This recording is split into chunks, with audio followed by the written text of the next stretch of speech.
बुद्धि से भरा घड़ा। एक बार किसी बात पर अकबर बीरबल से नाराज हो गए और उन्होंने बीरबल को राज्य छोड़कर कहीं दूर चले जाने का आदेश दे दिया।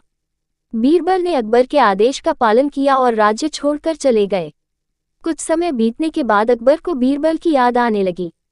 कई महत्वपूर्ण मुद्दों पर बीरबल का मशवरा अकबर को निर्णय लेने में मदद करता था, इसलिए बीरबल के बिना निर्णय लेने में अकबर को असुविधा होने लगी। आखिरकार उन्होंने अपने सैनिकों को बीरबल को ढूंढने के लिए भेजा।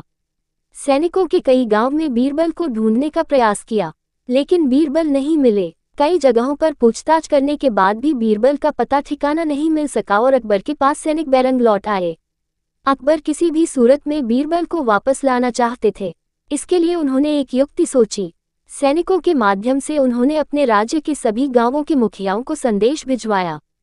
संदेश इस प्रकार था, 1 माह के भीतर एक घड़े बुद्धि भरकर उस घड़े के साथ दरबार में उपस्थित हो। ऐसा न कर पाने की स्थिति में बुद्धि की जगह घड़े में हीरे जवाहरात भरकर देना होगा। अकबर का ये संदेश सैनिकों द्वारा गांव-गांव में प्रसारित किया गया।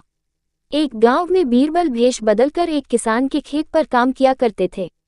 जब उस गांव ने मुखिया को अकबर का ये संदेश मिला तो वो चिंतित हो उठा। उसने गांव के लोगों की सभा बुलाई। बीरबल भी उस सभा में उपस्थित हुआ। गांव के मुखिया ने अकबर का संदेश गांव वालों को दिया तो सभी सोच में पड़ गए। तब बीरबल ने मुखिया से आग्रह किया, महाशय, आप मुझे एक घड़ा दे दें, मैं उसे इन महीने के अंत तक उसे बुद्धि से भर दूंगा।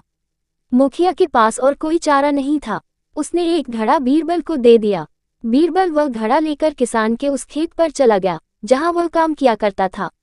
वहां उसने कद्दू उगाए थे, उनमें से ही एक छोटे से कद्दू को उठाकर उसने घड़े में डाल दिया। कद्दू अब भी अपनी बेल से लगा हुआ था। बीरबल उस कद्दू को नियमित रूप से खाद पानी देने लगा और उसकी अच्छी तरह से देखभाल करने लगा, जिससे धीरे धीरे कद्दू बढ़ने लगा। कुछ दिनों बाद कद्दू का आकार इतना बड़ा हो गया कि उसे घड़े से बाहर निकाल पाना असंभव था। कुछ और दिन बीतने के बाद जब कद्दू का आकार घड़े के आकार जितना बड़ा हो गया, तब बीरबल ने उसे उसकी बेल से काटकर अलग किया। घड़े का मुंह कपड़े से ढकने के बाद वह गांव के मुखिया के पास पहुंचा और वह घड़ा उसे देते हुए बोला, ये घड़ा बादशाह अकबर को दे देना और उनसे कहना कि इसमें बुद्धि भरी हुई है। उसे बिना काटे और इस घड़े को बिना फोड़े उसे निकाल लीजिए। मुखिया बादशाह अकबर के दरबार पहुंचा और उसने अकबर को घड़ा सौंपते हुए वैसा ही कहा जैसा बीरबल ने उसे कहने के लिए बोला था।